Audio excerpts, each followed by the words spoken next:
नमस्कार। आज की बात में आपका स्वागत है। इस वक्त की बड़ी खबर यह है कि महाराष्ट्र में महायुति के बीच सीटों का झगड़ा आज दिल्ली में सुलझ गया। फैसला यह हुआ कि असेंबली इलेक्शन में बीजेपी अजीत पवार की एनसीपी के लिए कुछ और सीटें छोड़ेगी, लेकिन महाविकास अघाड़ी में सीटों का फाइनल बंटवारा अभी तक नहीं हो पाया है। उत्तर प्रदेश में 9 सीटों के बाई इलेक्शन में कांग्रेस ने समाजवादी पार्टी के सामने सरेंडर कर दिया।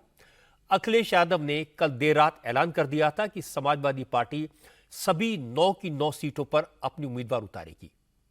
आज कांग्रेस ने भी मान लिया कि बीजेपी को हराने के लिए इंडिया अलायंस की मजबूती के लिए कांग्रेस त्याग करेगी। यूपी के 9 सीटों पर कांग्रेस समाजवादी पार्टी के उम्मीदवारों को सपोर्ट करेगी, लेकिन झारखंड में बात सीटों के झगड़े से कहीं आगे बढ़ गई है। आज बीजेपी के 33 उम्मीदवारों ने पर्चा भर दिया। हेमंत सोरेन, महुआ मांझी समेत जेएमएम के 1 दर्जन से ज्यादा नेताओं ने नॉमिनेशन फाइल किए। इसके बाद हिमंता बिस्वा शर्मा ने कहा, 1 महीने बाद जब झारखंड में बीजेपी की सरकार बनेगी तो सबसे पहले हेमंत सोरेन के चहेते वोट बैंक बांग्लादेशी घुसपैठियों को लात मारकर देश से बाहर करेगी। शिवराज सिंह चौहान ने कहा कि पिछले 5 साल में हेमंत सोरेन को झारखंड को जितना लूटना था लूट लिया। अब 1 महीने बाद सबका हिसाब होगा। जवाब में हेमंत सोरेन ने कहा कि बीजेपी ने देश भर से अपने हजारों नेताओं को झारखंड में उतार दिया है और जिसके मन में जो आ रहा है बोल रहा है, सबका जवाब देने लगे तो कैंपेन कब करेंगे? सबको जवाब 23 नवंबर को मिलेगा। आज की बात में महाराष्ट्र, यूपी और झारखंड तीनों राज्यों की चुनावी सरगर्मी की बात करेंगे और शुरुआत करते हैं महाराष्ट्र से। महायुति में सीट शेयरिंग पर फाइनल बात करने के लिए देवेंद्र फडणवीस, अजीत पवार और प्रफुल्ल पटेल कल रात ही दिल्ली पहुंच गए थे। रात में ही अमित शाह के साथ मीटिंग होनी थी, लेकिन एकनाथ शिंदे और चंद्रशेखर बावनकुले दिल्ली पहुंचने में देर हो गई। इसके कारण मीटिंग आज दोपहर बाद शुरू हो पाई। करीब 3 घंटे तक अमित शाह के घर पर तीनों नेताओं की मीटिंग हुई। चूंकि 288 में से 182 सीटों पर फैसला पहले ही हो चुका है, इन पर तीनों पार्टियों ने उम्मीदवार डिक्लेयर भी कर दिए हैं। जो 106 सीटें बची हैं, उनमें से ज्यादातर सीटों का बंटवारा बीजेपी और शिंदे की पार्टी में होना था।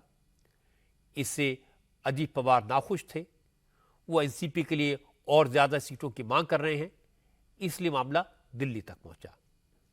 हमारे पॉलिटिकल एडिटर देवेंद्र पाराशर ने बताया कि अमित शाह ने मीटिंग में तीनों पार्टियों के नेताओं से कहा, सीटों का फैसला तो हो जाएगा, लेकिन पहले यह तय कर लीजिए कि उम्मीदवारों का ऐलान होने के बाद किसी पार्टी का कोई बागी उम्मीदवार चुनाव मैदान में नहीं उतरेगा। अपने नाराज नेताओं को मनाने की जिम्मेदारी पार्टी की होगी, क्योंकि सबसे ज्यादा नुकसान बागी उम्मीदवार करते हैं।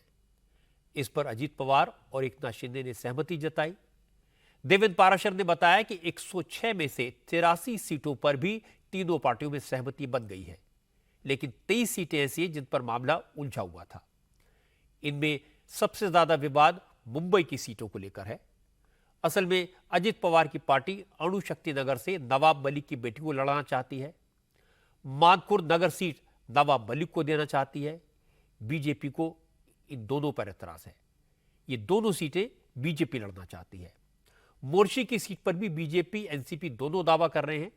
इसी तरह अंधेरी ईस्ट, चेंबूर, दिंडोशी, वर्ली, शिवड़ी, ठाणे, कोल्हापुर नॉर्थ और कलीना सीटों पर भी शिंदे की शिवसेना और बीजेपी दोनों की दावेदारी है और कोई पीछे हटने को तैयार नहीं था। इसीलिए आज मीटिंग इतनी लंबी खिंची। हालांकि मीटिंग खत्म होने के बाद देवेंद्र फडणवीस, एकनाथ शिंदे या अजीत पवार बिना कुछ बोले निकल गए। फैसले का औपचारिक ऐलान नहीं किया गया, लेकिन इस मीटिंग में जो बातचीत हुई उसके बारे में देवेंद्र पाराशर के पास में कुछ जानकारी है। हम सीधे देवेंद्र के पास चलते हैं और सीधा देवेंद्र से पूछते हैं, देवेंद्र भाई, क्या फैसला हुआ आज की मीटिंग में? कैसे मनाया अजीत पवार को? और अजय जी, एक तो उनकी कुछ सीटें बढ़ रही हैं। जैसे पहले बीजेपी की एक कोशिश थी कि 40 ऑड सीट्स के आसपास उनको रोक दिया जाए, लेकिन वो संख्या जो सोर्सेज के द्वारा हमें जानकारी मिल रही है उसके हिसाब से वो संख्या और ज़्यादा बढ़ रही है।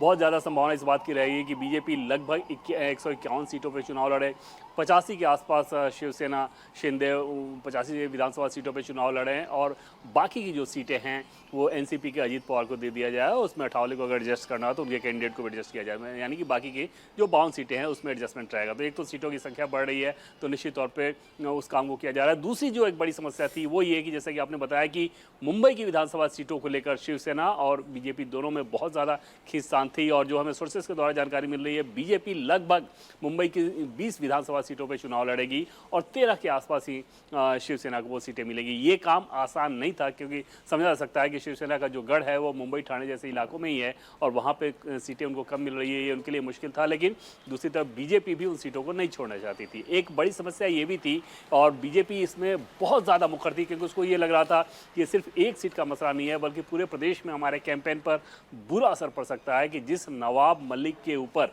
इतने सारे संगीन आरोप लगे, अगर वो इस चुनाव में फिर से लड़ते हैं एनसीपी की तरफ और वहाँ पर बीजेपी के साथ गठबंधन है, तो बड़ी समस्या हो जाएगी। क्योंकि हम सभी जानते हैं कि नवाब मलिक को लेकर किस प्रकार से आरोप लगा था कि अंडरवर्ल्ड से कनेक्शन वगैरह, ये सारी चीज़ें बीजेपी के राष्ट्रवाद के माहौल को पूरी तरह से ख़राब कर सकती थी। बीजेपी ने काफ़ी ज़्यादा दबाव डाला। हमें सोर्सेज के द्वारा जो जानकारी मिल रही है उसके हिसाब से नवाब मलिक चुनाव नहीं लड़ेंगे, उनकी बेटी सना मलिक ज़रूर चुनाव लड़ेंगी। तो कुल मिलाकर जो खींचतान थी एक हद तक सुलझा लिया गया, लेकिन जो सोर्सेज के द्वारा जानकारी मिल रही है आज अनाउंसमेंट कुछ नहीं किया गया। उसके पीछे वजह यह है कि शायद एक राउंड और मुंबई में इन लोगों को बैठना हो और उसके बाद अंतिम नतीजा निकल जाएगा, लेकिन मोटे तौर पर सहमति बना ली गई है। रजत जी, देवेंद्र, तुमने मोटे तौर पर यह बता दिया कि भाई किस तरह से सहमति बनी, किन बातों पर सहमति बनी, क्या प्रॉब्लम थी, कैसे उनको सॉल्व किया गया। बहुत बहुत शुक्रिया इस अपडेट के लिए।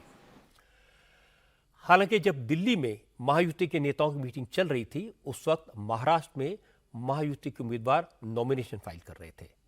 आज मंगल प्रसाद लोढ़ा, धनंजय मुंडे, चंद्रकांत पाटिल, छगन भुजबल, दिल्ली वलसे पाटिल जैसे तमाम नेताओं ने पर्चा भरा। अजीत पवार की पार्टी के नेता और महाराष्ट्र सरकार में मंत्री धनंजय मुंडे बीड की परली सीट से अपना नॉमिनेशन फाइल करने पहुंचे, तो बीजेपी के नेता पंकजा मुंडे और पूर्व सांसद प्रीतम मुंडे भी उनके साथ मौजूद थी। कोथरूड सीट से पर्चा भरने से पहले चंद्रकांत पाटिल सावरकर मेमोरियल गए, वीर सावरकर को श्रद्धांजलि दी। उसके बाद चंद्रकांत पाटिल ने कहा कि महाविकास आघाड़ी के लोकसभा चुनाव के नतीजों से वो खुश हो सकते हैं, लेकिन विधानसभा चुनाव का नतीजा अलग होगा। अब महाराष्ट्र के लोग लोकसभा चुनाव वाली गलती नहीं दोहराएंगे। लोकसभा में थोड़ा धोखा हुआ, उस धोखे से नेता कार्यकर्ता ही नहीं सामान्य जनता को भी ठेस पहुंची। जब वक्फ बोर्ड का कानून संयुक्त चिकित्सा समिति के पास भेजना पड़ा, यानी पीछे लेना पड़ा, तो घर घर में उसका दुख था, अरे ये बहुत बुरा हुआ। वक्फ में रुकना पड़ा क्योंकि थोड़ी सीटें कम आई, इसकी ठेस लोगों के मन में पहुंची है। इसलिए लोकसभा के बाद लोगों ने निर्णय किया है कि भारी वोटों से मतदान करेंगे। लोग जरा इस मोड में थे कि भाई 400 बार हो ही रहा है तो चलो गांव जाए, तो लोग अभी सतर्क रहेंगे, वोटिंग करेंगे। अजीत पवार की प्रॉब्लम है कि उनकी एनसीपी में कई भारी भरकम नेता हैं। सब अपने बेटे बेटियों, भाई भतीजों को टिकट दिलाना चाहते हैं। अगर सीट अजीत दादा के हिस्से में नहीं आई तो यही नेता तुरंत अपने उम्मीदवार मैदान में उतार देंगे और फिर शरद पवार के एनसीपी से टिकट मांग लेंगे, जैसे आज छगन भुजबल के भतीजे समीर भुजबल ने किया। इनकी सीट शिंदे सेना के खाते में चली गई तो उन्होंने नॉमिनेशन फाइल कर दिया। अजीत दादा के पास ऐसे कई नेता हैं। कहीं कहीं शिंदे के उम्मीदवारों का भी यही हाल है। जिसको टिकट नहीं मिलेगा वो उछलकर उद्धव के पाले में चला जाएगा, बगावत करेगा। इसीलिए आज अमित शाह ने कहा बगावत नहीं होनी चाहिए और इसकी जिम्मेदारी अजीत पवार और एकनाथ शिंदे के कंधों पर ही डाल दी। लेकिन इतना आसान नहीं होगा, क्योंकि अजीत पवार के एनसीपी और शिंदे की शिवसेना दोनों के नेताओं के पास ऑप्शंस अवेलेबल है। कुछ हद तक बगावत बीजेपी में भी हो सकती है, लेकिन संगठन और आरएस के लोग कोशिश करेंगे तो बगावत करने वालों को मना लिया जाएगा। लेकिन एकनाथ शिंदे और अजीत पवार के पास एक और बड़ा एडवांटेज है। शिवसेना का ओरिजिनल सिंबल तीर कमान शिंदे की सेना के पास है और एनसीपी का ओरिजिनल सिंबल घड़ी अजीत पवार के साथ है। विधानसभा चुनाव में ऐसी बातों का बहुत असर पड़ता है। इसीलिए आज शरद पवार की तरफ से सुप्रीम कोर्ट में घड़ी का सिंबल फ्रीज करने की मांग की गई। अभिषेक मनु सिंघवी ने अच्छी खासी बहस की, लेकिन कोर्ट ने इस अपील को खारिज कर दिया। अजीत पवार का गुट विधानसभा चुनाव घड़ी के सिंबल पर ही लड़ेगा। हालांकि सुप्रीम कोर्ट ने यह कंडीशन लगाई है कि अजीत पवार का गुट वोटर्स को यह बताएगा कि घड़ी के चुनाव निशान से शरद पवार की पार्टी का कोई संबंध नहीं है। हालांकि झगड़ा जितना सिंबल का है उससे कहीं ज्यादा विरासत का है। अब शरद पवार ने परिवार की विरासत के झगड़े को जनता के बीच पहुंचा दिया है। आज शरद पवार ने अपने 45 उम्मीदवारों के नामों का ऐलान किया और बारामती सीट से अजीत पवार के खिलाफ अपने ग्रैंडसन युगेंद्र पवार को मैदान में उतार दिया। युगेंद्र पवार अजीत पवार के सगे छोटे भाई श्रीनिवास पवार के बेटे हैं। युगेंद्र पवार अपने चाचा अजीत पवार के खिलाफ चुनाव लड़ेंगे। यह दूसरा मौका होगा जब चुनाव के मैदान में शरद पवार के परिवार के मेंबर आमने सामने होंगे। इससे पहले आपको याद होगा, लोकसभा चुनाव में बारामती में अजीत पवार ने शरद पवार की बेटी सुप्रिया सुले के खिलाफ अपनी वाइफ सुनेत्रा पवार को मैदान में उतारा था। हालांकि सुनेत्रा पवार हार गई। बाद में अजीत पवार ने रिग्रेट भी किया, लेकिन अब विधानसभा चुनाव में अजीत पवार खुद बारामती से चुनाव लड़ रहे हैं, तो शरद पवार ने उनके भतीजों को सामने खड़ा करके हिसाब बराबर कर दिया। आज शरद पवार ने जिन उम्मीदवारों की लिस्ट जारी की है उनमें महाराष्ट्र एनसीपी के अध्यक्ष जयंत पाटिल को इस्लामपुर, जितेंद्र आव्हाड को मुंब्रा, अनिल देशमुख को काटोल, रोहित पवार को करजत जामखेड़ और रोहिणी खड़से को मुक्ताई नगर से उतारा गया है। उम्मीदवारों के ऐलान के बाद जयंत पाटिल ने कहा उन्हें उम्मीद है कि 45 में से करीब 40 विधायक जीत कर आएंगे। जब उनसे बारामती से युगेंद्र पवार की दावेदारी पर सवाल किया गया तो पाटिल ने कहा युगेंद्र यंग हैं, पढ़े लिखे हैं, उनके साथ पवार सरनेम का टैग है। बारामती को ऐसे ही प्रतिनिधि की जरूरत है। लोकसभा के चुनाव के बाद में लगातार वहां वो काम कर रहे हैं। उनकी फैमिली नॉन फैमिली है और लोगों को नए चेहरे की आवश्यकता थी। एजुकेटेड है, अच्छा उनका नाम है, उनका नेचर भी बहुत सॉफ्ट है और लोगों को साथ में लेके काम करने की उनकी आदत है। तो मुझे पूरा यकीन है कि बारामती के लोग उनको रिस्पांस देंगे। मुझे पूरा यकीन है कि ये 45 सीट में से 40-41 सीट चुन के आने की संभावना है। हमें पूरी उम्मीद है। कोई किसी के राजी नाराजी की आज आवश्यकता नहीं है, क्योंकि चुनाव के बाद नंबर बाहर आएंगे। हम चिंता में हैं हमारी मेजॉरिटी आने के लिए। तो हमारी प्रयास, पहले हमारी प्रायोरिटी कोई मुख्यमंत्री बनाने की और बनने की नहीं है। हमारी प्रायोरिटी महाराष्ट्र में महाविकास आघाड़ी के 160-170 उम्मीदवार चुन के आने की है।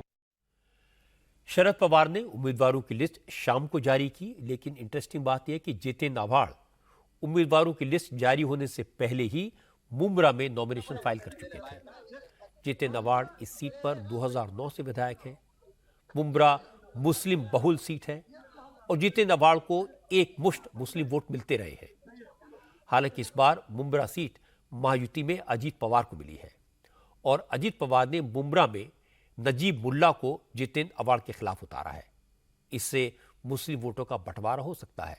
इसलिए जितेंद्र आव्हाड के लिए इस बार रास्ता थोड़ा सा मुश्किल होगा और इसका असर दिखाई देने लगा है। आज जितेंद्र आव्हाड खास तौर पर इलाके के मुस्लिम लोगों को साथ लेकर नॉमिनेशन फाइल करने पहुंचे। पर्चा भरने के बाद उन्होंने कहा महाराष्ट्र में महायुति और केंद्र में बीजेपी सरकार मुसलमानों के खिलाफ एजेंडा चला रही है, इसीलिए महाराष्ट्र में उन्हें हराना बहुत जरूरी है और इसकी शुरुआत मुंब्रा से होगी। मुद्दा तो है, बिल्कुल है। जिस तरीके से विशालगढ़ पे हमला हुआ, जिस तरीके से नदीब के बारे में भला बुरा कहा गया, जिस तरीके से वक्त की जमीनें आने वाले शीर्ष अधिवेशन में गायब हो जाएगी, जिस तरीके से मलंगड़ के बारे में बोला गया, जिस तरीके से शरीयत में हाथ डालने का कमरा। महाविकास आघाड़ी मजबूत है, एक है और मेरे ख्याल से मुझे जो सामने सुबह बताया कुछ 4-5 सीट के ऊपर थोड़ा सा चालू है। पर बोले सब हो गया जितेंद्र। उद्धव ठाकरे ने तो कल रात ही 65 उम्मीदवारों की लिस्ट जारी कर दी थी, इसलिए आज उद्धव की शिवसेना के कैंडिडेट ने भी नॉमिनेशन फाइल किए। सबसे पहले उद्धव ठाकरे के बेटे आदित्य ठाकरे ने वर्ली से पर्चा भरा। नामांकन से पहले आदित्य ने लोअर परेल के मंदिर में जाकर भगवान का आशीर्वाद लिया और उसके बाद उन्होंने वर्ली में रोड शो करके अपनी ताकत दिखाई। इस रोड शो में अरविंद सावंत, प्रियंका चतुर्वेदी, सचिन अहीर, किशोरी पेडनेकर जैसे शिवसेना के तमाम नेता और पार्टी के हजारों कार्यकर्ता शामिल हुए। 2019 के विधानसभा चुनाव में आदित्य ठाकरे ने एनसीपी के सुरेश माने को बड़े मार्जिन से हराया था, लेकिन इस बार वर्ली में आदित्य ठाकरे के सामने चैलेंज बड़ा है, क्योंकि पिछले इलेक्शन में शिवसेना और बीजेपी साथ साथ थे। उस चुनाव में राज ठाकरे ने भी उम्मीदवार नहीं उतारा था, लेकिन इस बार राज ठाकरे ने वर्ली में आदित्य के खिलाफ संदीप देशपांडे को उतारा है। 2017 के नगर निगम चुनाव में वर्ली में उन्हें 33,000 वोट मिले थे। हालांकि आदित्य के खिलाफ बीजेपी चुनाव लड़ेगी या शिंदे की शिवसेना, यह अभी तय नहीं हो पाया है। आज आदित्य ठाकरे ने कहा कि कौन कौन सामने होगा इसकी उन्हें फिक्र नहीं है। वर्ली की जनता उनके साथ है, इसलिए उनकी जीत निश्चित है। ये बीजेपी की वजह से नहीं था, बीजेपी महाराष्ट्र में शिवसेना की वजह से बढ़ी है। दूसरी चीज अगर आप देखें, जब हम अकेले लड़ रहे थे तब युति से भी ज्यादा सीट्स लाए थे, 63 सीट्स लाए थे। लेकिन ये जो है ये प्यार और आशीर्वाद है, और ये सारे लोग जो भाजपा हमारे महाराष्ट्र को लूट रही है, एकनाथ शिंदे महाराष्ट्र को लूट रहे हैं, उसके खिलाफ ये डरपोक लोगों को कोई असली नहीं मानता। यही असली शिवसेना है, जो भाग के गए वो डरपोक है। यहाँ सबसे इम्पोर्टेंट चीज ट्रैफिक की है, हाउसिंग की है। इस इलाके में जब हम जा रहे हैं, अभी ये डेवलपमेंट को आएगा। बीडीडी का आप देख रहे हो काम जारी है, स्लम्स का काफी काम जारी, तो यही विकास लेके आगे जाएंगे। थोड़ी खींचातानी होती रहती है, अंतिम तक चलते रहेगी, लेकिन आज डिक्लेयर हो जाए। ये सारा सीएम फेस है, जो जनता है वो डिसाइड करेगी महाराष्ट्र हित का सीएम। उद्धव की शिवसेना और शरद पवार की एनसीपी ने अपनी पहली लिस्ट जारी कर दी। दोनों पार्टियों के नेता नामांकन भी करा रहे हैं, लेकिन कांग्रेस में अब तक उम्मीदवारों का ऐलान नहीं हुआ है। आज नाना पटोले ने कहा, न सीटों को लेकर झगड़ा है, न मुख्यमंत्री पद को लेकर कोई विवाद है। महाविकास आघाड़ी का पहला टारगेट महायुति की सरकार को हटाना है। पटोले ने कहा, 1-2 दिन में सभी सीटों पर बात फाइनल हो जाएगी। कांग्रेस की लिस्ट भी जल्दी ही आएगी। 85 कल किया हमने, और अब आज शाम तक, नहीं तो कल हमारा सीट डिक्लेरेशन हो जाएगा। तो पहले हमारे को सरकार लाना हमारा दायित्व है, और फिर उसके बाद हमारे हाईकमांड उसमें डिसीजन लेंगे। महाराष्ट्र में ऐसी कई जमीनें जो सरकार की जमीन है, जनता की जमीन है, ये सरकार ने बेचने का काम शुरू कर दिया है।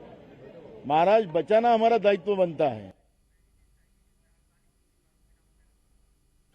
और जैसा इन्होंने कहा था वैसा ही हुआ। अभी अभी कांग्रेस की पहली लिस्ट आई है, जिसमें 48 उम्मीदवारों के नामों का ऐलान कर दिया गया है। लेकिन महाविकास आघाड़ी के सामने झगड़ा सिर्फ सीटों के बंटवारे का नहीं है, बात इससे कहीं बड़ी है। सीटों के झगड़े की जड़ इस बात में है कि अगर आघाड़ी चुनाव जीती तो सीएम की कुर्सी पर कौन बैठेगा। आज मुंबई में इंडिया टीवी के चुनाव मंच पर यह बात कई बार सामने आई। आदित्य ठाकरे ने चुनाव मंच से कहा कि महाविकास आघाड़ी का चेहरा सीटों के बंटवारे के बाद तय किया जाएगा, लेकिन साथ ही उन्होंने यह भी कह दिया कि महाराष्ट्र के लोग आज भी उद्धव ठाकरे शासन को बार बार याद करते हैं। चुनाव मंच में उद्धव ठाकरे की पार्टी की एक और नेता प्रियंका चतुर्वेदी ने दावा किया कि पॉपुलैरिटी रैंकिंग्स में उद्धव ठाकरे बाकी नेताओं से कहीं आगे हैं। चीफ मिनिस्टर के नाम को लेकर उन्होंने कहा, सीएम फेस डिक्लेयर न करना रणनीति का हिस्सा है, इसकी वजह आपसी खींचतान नहीं है। थोड़े दिन पहले प्रियंका चतुर्वेदी ने अपने एक इंटरव्यू में नरेंद्र मोदी को ग्रेटेस्ट पॉलिटिशियन कह दिया था, सबसे महान नेता बता दिया था। आज उन्होंने एक्सप्लेन किया उन्होंने ऐसा क्यों कहा था। लेकिन ये सही है कि अगर महाविकास आघाड़ी के नेताओं को किसी बात की सबसे ज्यादा चिंता है तो वो है नरेंद्र मोदी की लोकप्रियता की। हरियाणा के चुनाव के बाद यह डर और ज्यादा सताने लगा है। आज यह भी डिक्लेयर कर दिया गया कि नरेंद्र मोदी महाराष्ट्र के चुनाव में 5 नवंबर से लेकर 14 नवंबर तक लगातार रैलियां करेंगे। 8 दिनों तक वो सब इलाकों में बीजेपी के साथ साथ महायुति के उम्मीदवारों के लिए भी जमकर प्रचार करेंगे। मोदी के नाम का जलवा झारखंड में भी दिखाई दिया। यहां मोदी ने चुनाव कैंपेन की कमान अपने विश्वस्त शिवराज सिंह चौहान के हाथ में सौंपी है। शिवराज चौहान ने आज झारखंड के लोगों को मोदी के शासन की खूबियां गिनाई और फिर कहा, जेएमएम और कांग्रेस की सरकार दाना साइक्लोन से भी ज्यादा खतरनाक है, जिसने पूरे झारखंड को बर्बाद कर दिया। शिवराज सिंह ने कहा, आजकल बंगाल, उड़ीसा और झारखंड में दाना तूफान की बात बहुत हो रही है, लेकिन उन्हें लगता है कि झारखंड में 5 साल से करप्शन और क्राइम का जो तूफान चल रहा है वो दाना साइक्लोन से ज्यादा खतरनाक है। इससे निपटना बहुत जरूरी है। अभी तूफान आने वाला है, दाना तूफान। लोग चिंतित है तूफान से, लेकिन ये दाना तूफान तो 2 दिन में निकल जाएगा। ये हेमंत सोरेन, कांग्रेस और जेएमएम की सरकार आ गई तो फिर बर्बादी का तूफान आएगा, तबाही का तूफान आएगा। बहनों और भाइयों, 5 साल आपने देखा जेएमएम और कांग्रेस की सरकार ने पूरे झारखंड को तबाह और बर्बाद कर दिया। इसके बाद शिवराज सिंह चौहान ने झारखंड में बढ़ रहे अपराधों को लेकर हेमंत सोरेन सरकार पर तीखा हमला बोला।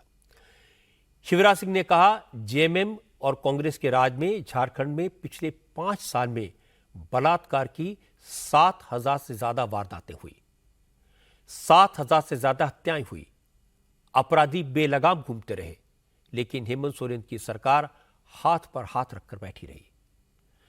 शिवराज सिंह ने कहा, बीजेपी ने इस नाकारा सरकार को हटाने का बिगुल बजा दिया है, अब जनता साथ देगी। संघर्ष का शंख हमने फूंका है। जेएमएम और कांग्रेस की बेईमान सरकार को उखाड़ फेंकने के लिए 5 साल में इस गठबंधन कांग्रेस और जेएमएम की सरकार ने झारखंड को तबाह और बर्बाद कर दिया है। आज रात में ही आपने अखबारों में खबर पढ़ी होगी, राजधानी रांची में एक बहन के साथ दुष्कर्म करके उसकी हत्या कर दी गई है।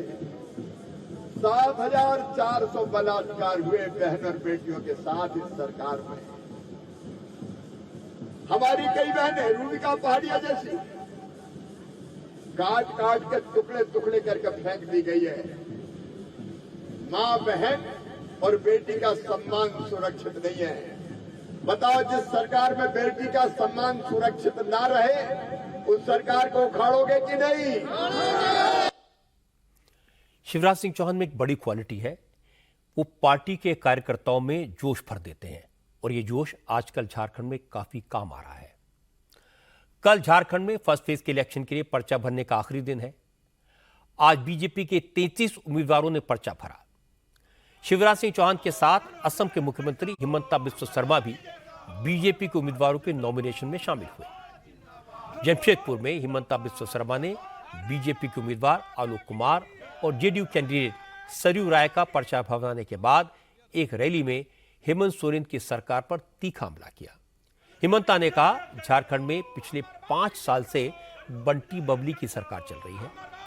हेमंत सोरेन और उनकी वाइफ कल्पना सोरेन एक दूसरे की तारीफ करते रहते हैं। दोनों को जनता से कोई मतलब नहीं है। ये जो झारखंड में हमारे सरकार चल रहा है, मैं बार बार बोलता हूं, ये सरकार जनता की सरकार नहीं है, ये बंटी बबली का सरकार है। ये सरकार में और कोई कुछ इसमें भागीदारी नहीं है, खाली अपना बीबी और अपना पत्नी का नाम से ही झारखंड सरकार चल रहा है। कहीं भी जाए हेमंत सोरेन बोलते हैं कि हमारे कल्पना जी ये कर रहा है, कल्पना जी बोलते हैं हेमंत जी यही कर रहा है। कभी कभी मेरा लगता है झारखंड में सरकार चल रहा है कि एक दूसरे के लिए सिनेमा का शूटिंग हो रहा है। एक प्रकार पत्नी पति का बात बोलते हैं, पति पत्नी का बात बोलते हैं, जनता का बात बोलने के लिए यहाँ में कोई नहीं है। इसके बाद हिमंता ने झारखंड में घुसपैठ का, डेमोग्राफी बदलने का मुद्दा उठाया। हिमंता ने कहा कि वोट के लिए, चुनाव जीतने के लिए जेएमएम और कांग्रेस ने झारखंड को बांग्लादेशियों और रोहिंग्या मुसलमानों का गढ़ बना दिया है। लेकिन अब 1 महीने के बाद बीजेपी की सरकार घुसपैठियों को लात मारकर यहां से निकालेगी, आदिवासियों को उनका हक दिलाएगी। हिमंता ने कहा कि बीजेपी की सरकार बनेगी तो सबसे पहले गुलामी की निशानियों को खत्म करेगी। काल में हुसैनाबाद गया था, मैंने जाके हुसैनाबाद लोगों को पूछा कि ये धरती तो बिरसा मुंडा का धरती है, सिद्धू कानू का धरती है, रामकृष्ण का धरती है, भैया यहाँ से हुसैनाबाद कहाँ से आ गया ये नाम?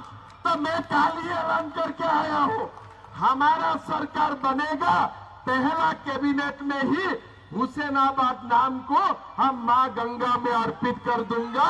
आज झारखंड में क्या हो रहा है, ये घुसपैठियों को वोट का तुष्टीकरण के लिए आज बुलाया जाता है। पूरा झारखंड में घुसपैठी ढुक चुका है और ये झारखंड में जो सरकार चलता है, हेमंत सोरेन का सरकार, बन्ना गुप्ता का सरकार, ये लोग घुसपैठियों को हटाने का नाम नहीं बोलते हैं। लेकिन मैं आप लोगों को वादा करता हूँ, बीजेपी का सरकार आएगा, झारखंड में कानून का रास्ता से हम लोग लात मार मार के घुसपैठियों को यहाँ से बाहर निकालेगा। ये समय आ गया है अयोध्या से, अयोध्या में जैसे हमने बाबर को हिला के राम मंदिर बनाने का काम किया हो, ऐसे देश का कोने कोने में अभी भी जो बाबर बसा हुआ है, ये लोगों को भी हमने लात मार मार के निकालने का समय हमारा पास आ चुका है। और मैं आपको झारखंड के कैंपेन का दूसरा पक्ष दिखाता हूं। आज झारखंड मुक्ति मोर्चा और कांग्रेस के भी कई नेताओं ने नॉमिनेशन फाइल किए। मुख्यमंत्री हेमंत सोरेन ने आज साहिबगंज की बहरेट विधानसभा सीट से पर्चा भरा। हेमंत सोरेन पिछली बार भी इसी सीट से चुनाव जीते थे।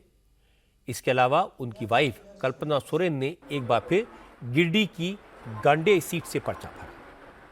कल्पना सोरेन 5 महीने पहले इसी चुनाव से बाई इलेक्शन जीतकर विधानसभा पहुंची थी। झारखंड मुक्ति मोर्चे के सांसद महुआ मांझी ने आज रांची सीट से नामांकन फाइल किया। झारखंड में कांग्रेस 31, झारखंड मुक्ति मोर्चा 44 और आरजेडी 6 सीटों पर चुनाव लड़ रहे हैं। आज कांग्रेस के मंत्रियों इरफान अंसारी, बन्ना गुप्ता, रामेश्वर ओरांव और दीपिका पांडे ने भी नॉमिनेशन फाइल किए। पर्चा दाखिल करने के बाद हेमंत सोरेन ने कहा, बीजेपी ने दूसरे राज्यों के नेताओं की फौज झारखंड में उतार दी है। हजारों नेता घूम रहे हैं, खूब बोल रहे हैं, लेकिन इससे कोई फर्क नहीं पड़ेगा। जब उनसे शिवराज सिंह चौहान और हिमंता बिस्वा शर्मा के बयानों पर रिएक्शन मांगा गया तो हेमंत सोरेन ने कहा उनके पास इतना फालतू वक्त नहीं है कि वो बीजेपी नेताओं के आरोपों का जवाब देते फिरे। मुख्यमंत्री जी ही नहीं बल्कि पूरे विपक्ष के, पूरे देश के जितने भी इनके ताकतवर कथाकथित उनके पार्टी में सभी लोग यहाँ हैं और ये कुछ दिनों के लिए आए हैं। उसके बाद फिर इनको ढूंढने से नहीं मिलेंगे।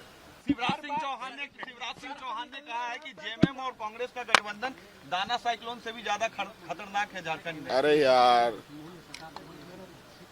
इनके इतने हजारों यहाँ नेता आके गिरे पड़े हैं, क्या मैं उनके सवालों का जवाब देने के लिए ठेका ले रखा है क्या? क्या फालतू से सवाल पूछते हैं आप? परिणाम क्या होगा 23 को, जो परिणाम आएगा हेमंत जी? हेमंत सोरेन तो सवालों से नाराज होकर चले गए, लेकिन हिमंता को जवाब दिया जमशेदपुर ईस्ट से कांग्रेस के उम्मीदवार अजय कुमार ने। अजय कुमार ने कहा, हिमंता को झारखंड के बजाय असम के आदिवासियों की चिंता करनी चाहिए। अजय कुमार ने बीजेपी के कहा नेताओं के बारे में कि वो सिर्फ झूठ बोलते हैं, जहरीले बयान देते हैं, लेकिन ये फॉर्मूला झारखंड में नहीं चलेगा। हेमंत बिस्वा शर्मा इतना भाषण दे आदिवासी के बारे में। 30 लाख आदिवासी झारखंड के आसाम में, उनका जो स्थिति आप देख लीजिए। अपने घर में जो है झारखंड के आदिवासी को जो है नंगा करने का काम कर रहा है और झारखंड में सीख दे रहा है। 30 लाख आदिवासी चाय के बागान में झारखंड के काम कर रहे हैं, उनको कोई सुविधा नहीं है। अपने प्रदेश में मुख्यमंत्री लेके बेशर्मी की हद है और यहाँ पर हमको सीट पढ़ा रहा है। प्रॉब्लम क्या है कि हेमंत बिस्वा और भाजपा के पास मुद्दे नहीं है, काम नहीं है, कुछ दिखाने के लिए नहीं है। एक जो है आतंक परिवार को दे दिया। परिवारवाद क्या है? अर्जुन मुंडा जी की पत्नी, चंपा सोरेन का बेटा, तो ये लोग जन्म जात झूठे हैं। अब ये बात बकवास शुरू कर दी है। इस देश में 75 साल में कोई टेंशन नहीं था, अचानक हम लोग खतरे में आ गए। तो इनको बकवास जो है सिर्फ वोट बटोरने के लिए है। झारखंड में आदिवासी वोट जेएमएम की सबसे बड़ी ताकत है। झारखंड में झारखंड मुक्ति मोर्चा, कांग्रेस और आरजेडी मिलकर चुनाव लड़ रहे हैं, लेकिन इस बार लेफ्ट पार्टीज इनके साथ नहीं है। लेकिन ये तीनों पार्टियां इंश्योर करेंगी कि मुस्लिम वोटों का बंटवारा ना हो। आदिवासी और मुस्लिम वोटों का कॉम्बिनेशन जीत की गारंटी है। हेमंत सोरेन इसी कॉम्बिनेशन के भरोसे थे, लेकिन इस बार बीजेपी ने घुसपैठियों का मुद्दा उठाकर झारखंड के डेमोग्राफी में बदलाव और आदिवासियों की घटती संख्या को इशू बना दिया है। चंपई सोरेन, सीता सोरेन जैसे जेएमएम के पुराने बड़े आदिवासी नेता भी इस वक्त बीजेपी के साथ हैं और बीजेपी की उम्मीद इसी पर टिकी है कि इसका असर होगा, आदिवासियों के वोटों का बड़ा हिस्सा उनके साथ आएगा और यही बीजेपी के नेताओं के कॉन्फिडेंस और हेमंत सोरेन की टेंशन की बड़ी वजह है। आज राजनीति के मैदान से बड़ी खबर उत्तर प्रदेश से भी आई। यूपी में कांग्रेस ने अखिलेश यादव के सामने हथियार डाल दिए। अखिलेश यादव ने तो कल रात ही ऐलान कर दिया था कि यूपी की सभी सीटों पर समाजवादी पार्टी लड़ेगी। 9 सीटों पर बाई इलेक्शन होना है। अखिलेश ने ट्विटर पर सिर्फ इतना लिखा कि बात सीट की नहीं, जीत की है। आज सुबह फिर अखिलेश यादव ने राहुल गांधी के साथ अपनी एक तस्वीर ट्वीट की और लिखा, हमने ये ठाना है, संविधान, आरक्षण, सौहार्द बचाना है, बापू बाबा साहेब लोहिया के सपनों का देश बनाना है। हालांकि तब तक कांग्रेस की तरफ से कोई कुछ नहीं बोला था। इसके बाद शाम को यूपी कांग्रेस के प्रभारी अविनाश पांडे और उत्तर प्रदेश कांग्रेस के अध्यक्ष अजय राय सामने आए। तो उन्होंने कहा कि बीजेपी को यूपी में आईना दिखाना है, इसलिए कांग्रेस यूपी के बाई इलेक्शन में अपनी कैंडिडेट नहीं उतारेगी, समाजवादी पार्टी के उम्मीदवारों का सपोर्ट करेगी। हमने निर्णय लिया है कि उत्तर प्रदेश में कांग्रेस पार्टी अपने उम्मीदवार नहीं उतारेगी एवं इंडिया गठबंधन के सभी उम्मीदवारों को एकजुटता के साथ, मजबूती के साथ उनकी विजय के लिए प्रयासरत रहेंगे। आज प्रश्न अपने संगठन को या अपने पार्टी को बढ़ाने का नहीं है। कोई भी स्थिति में भारतीय जनता पार्टी के उम्मीदवारों को कड़ी शिकस्त हमें देनी है ताकि आने वाले 2027 के चुनाव पर इसका एक सकारात्मक परिणाम हो। हालांकि कल शाम को अजय राय ने कहा था कि कांग्रेस ने 5 सीटें मांगी हैं, लेकिन कितनी सीटों पर लड़ना है या नहीं लड़ना, इसका फैसला हाईकमान करेगा। आज हाईकमान का फैसला आ गया तो अजय राय के तेवर भी बदल गए। इसके बाद समाजवादी पार्टी ने गाजियाबाद की सदर सीट और खैर असेंबली सीट पर भी उम्मीदवारों के नामों का ऐलान कर दिया। हालांकि कांग्रेस के सेंडर और अखिलेश यादव के दावे पर बीजेपी ने कमेंट किया। अखिलेश यादव ने राहुल गांधी के साथ अपनी जो तस्वीर लगाई थी उसे रीट्वीट करके बीजेपी की तरफ से लिखा गया, ठग ने महाठग को ही ठग लिया। यूपी बीजेपी के अध्यक्ष भूपेंद्र चौधरी से पूछा गया कि ठग कौन है और महाठग कौन है, तो उन्होंने कहा पब्लिक को सब पता है।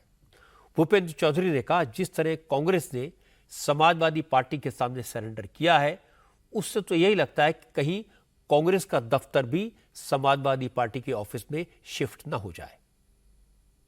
जनता सब जानती है, किसी न किसी ठगा है, कौन ठग है, कौन महाठग है, ये सारी जनता को जानकारी है और लोग सजग हैं और सब चीजों को समझते हैं।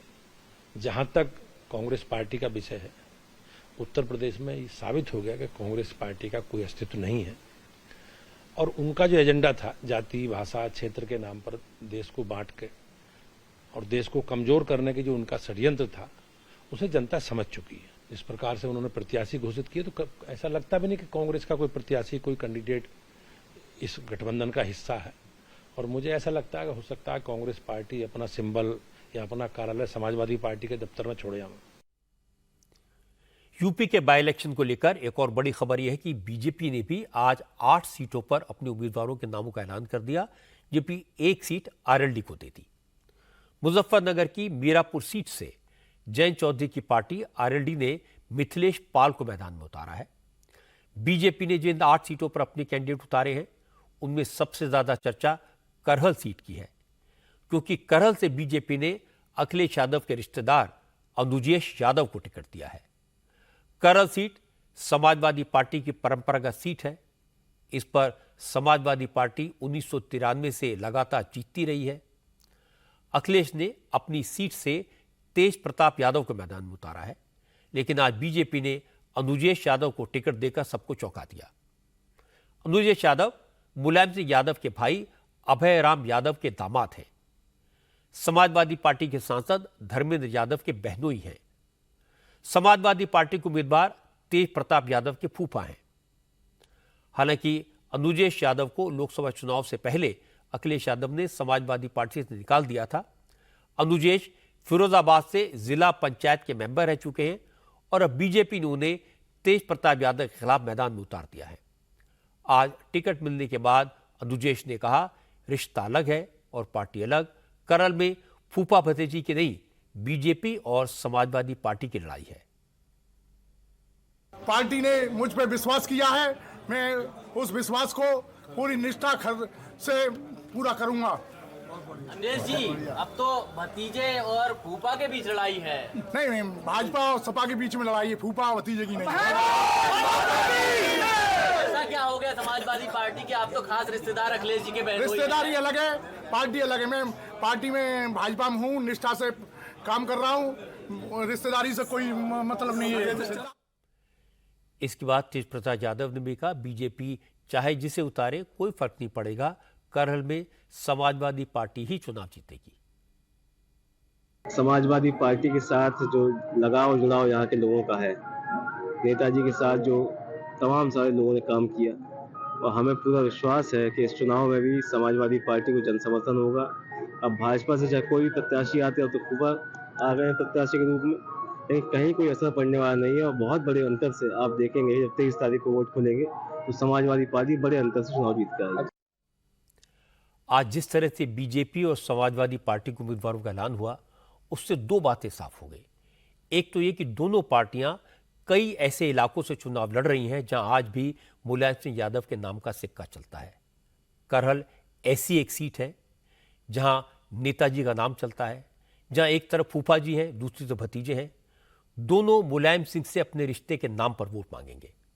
दूसरी बात यह कि हरियाणा में हार के बाद राहुल गांधी के तेवर शायद कुछ ढीले हुए हैं।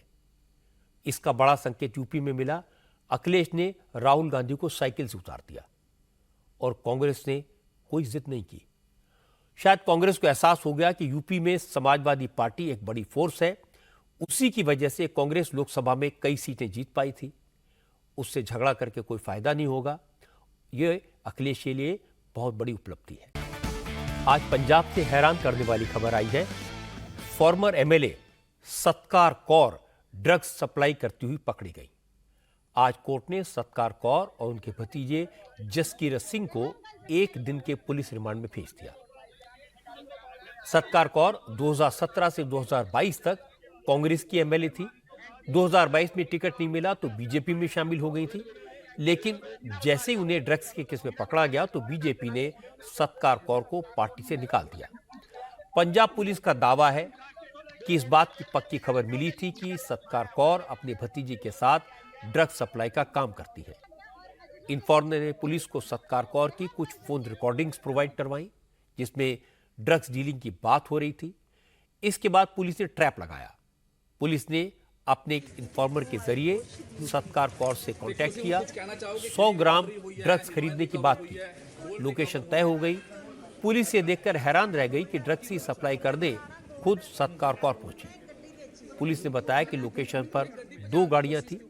आगे की गाड़ी सत्कार कौर का भतीजा ड्राइव कर रहा था, जबकि दूसरी गाड़ी में सत्कार खुद थी। सत्कार कौर ने भतीजे को आगे भेजा। दूसरी गाड़ी में लोकेशन से पहले ही रुक गई। जब भतीजे ने ग्रीन सिग्नल दिया तो सत्कार कौर भी मौके पर पहुंच गई। हालांकि जैसे ही पुलिस की मौजूदगी की भनक लगी तो सत्कार कौर के भतीजे ने पुलिस पर गाड़ी चढ़ाकर भागने की कोशिश की। एक पुलिस वाले को चोट भी आई, लेकिन एसटीएफ ने सत्कार कौर और उनके भतीजे जसकीरत को रंगे हाथ पकड़ लिया। सत्कार कौर की गाड़ी से 100 ग्राम ड्रग्स की रिकवरी हुई। बाद में उनके घर से और ड्रग्स भी बरामद हुई। उस बंदे ने, जो हमारा सोर्स था, उसने एज ए डिकॉय एक डील की। जो XMLA थी वो उस जगह पे खुद आई गाड़ी लेके, जहां पे ड्रग्स की सप्लाई करने के लिए आई। जब हमारी टीम, जो ANTF की टीम थी, उन्होंने जब इंटरसेप्ट करने की कोशिश की तो इवन गाड़ी दौड़ाने की कोशिश की गई। एक ऑफिशियल के पांव पे थोड़ी सी चोट लगी है उसमें, और मौके पे 100 ग्राम ड्रग की जो रिकवरी हुई मौके पे। उसके बाद जो हमारी टीम थी वो उसकी हाउस सर्च कर रही है। हाउस सर्च में 28 ग्राम और जो चिट्टा जिसको हम कहते हैं वो मिला है वहां से। जैसे ही पूर्व विधायक सत्कार कौर ड्रग्स के केस में पकड़ी गई तो इस पर जाहिर सियासत तो शुरू होनी ही थी।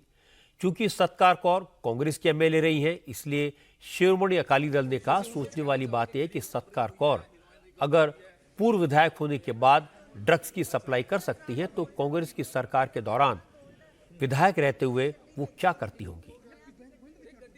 देखिए, बड़ी दुखदाई बात है और बड़ी सीरियस बात है कि एक MLA जो है, जो रही है, अभी तो बीजेपी में है, पहले कांग्रेस पार्टी में थी, तो MLA रहने के बाद अगर कोई ऐसा काम करता है कि ड्रग्स की तस्करी करता है तो मैं समझता हूँ ये जो आम अपराधी से ज्यादा बड़ा क्राइम है। तो अभी अगर वो तस्करी कर रही है तो कांग्रेस की सरकार के टाइम में क्या इन लोगों ने किया होगा, इंक्वायरी तो उस चीज की होनी चाहिए। आम आदमी पार्टी ने इस मामले में अकाली दल और बीजेपी दोनों को घेरा। पंजाब में आम आदमी पार्टी के प्रवक्ता बिक्रमजीत पासी ने कहा, अकाली दल के नेता आज कुछ भी कहे, बीजेपी भले ही सत्कार कौर से पल्ला झाड़ने की कोशिश करे, लेकिन हकीकत यही है कि एक दिन पहले तक सत्कार कौर बीजेपी की मेंबर थी।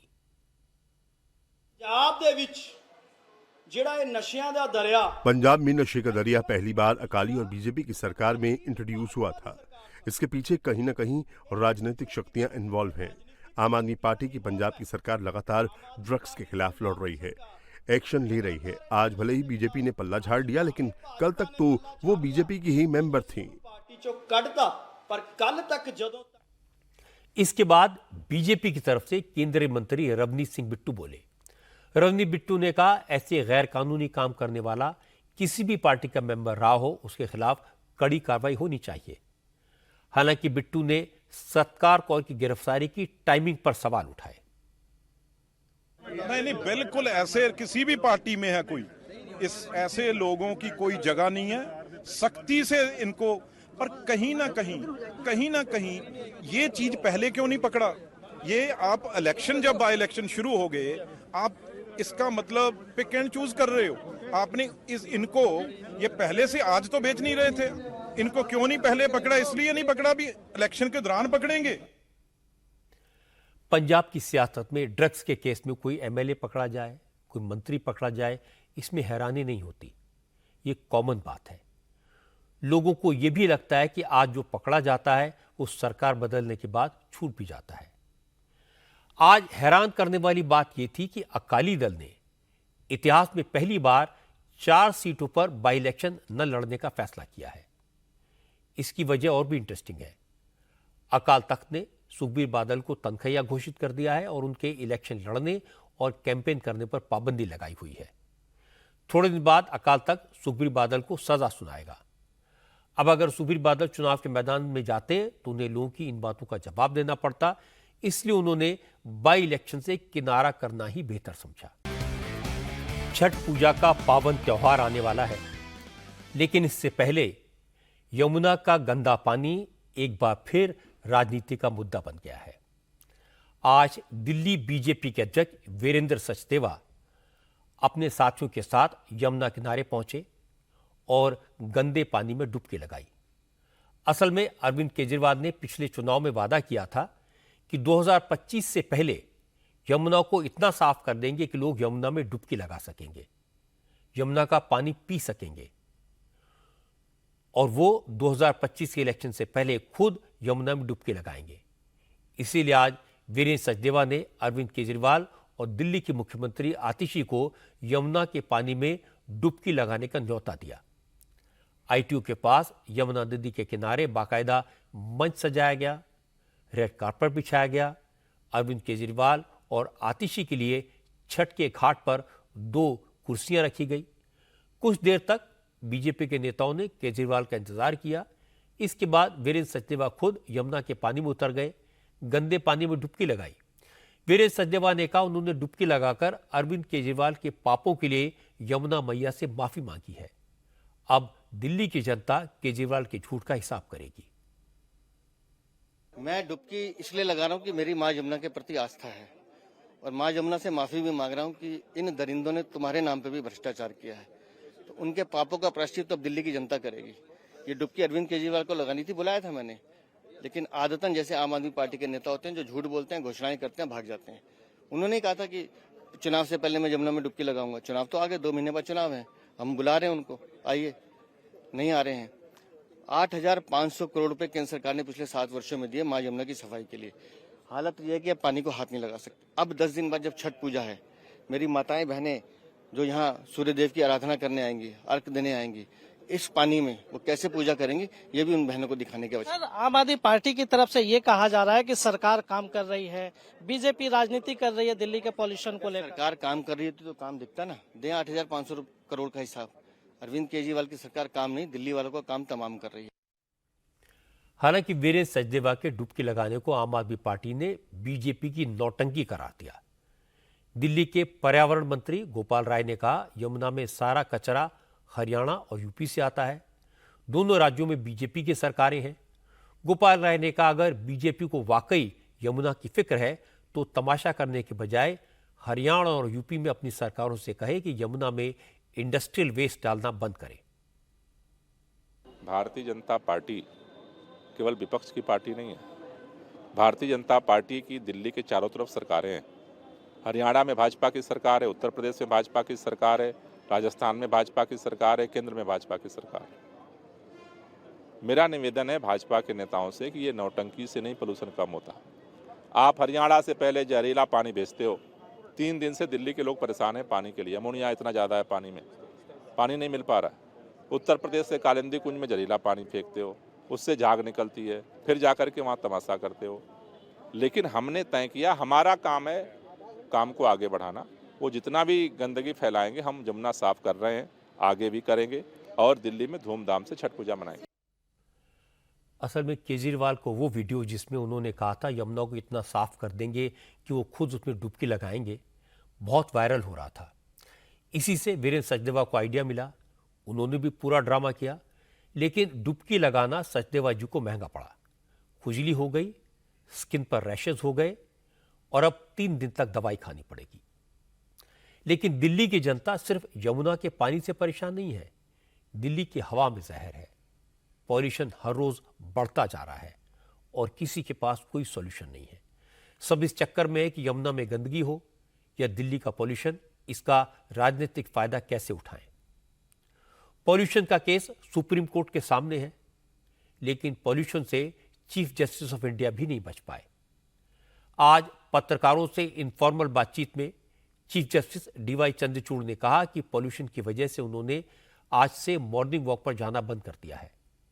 बीमारी से बचने के लिए उनके डॉक्टर ने उन्हें सलाह दी है कि वो मॉर्निंग वॉक पर न जाएं।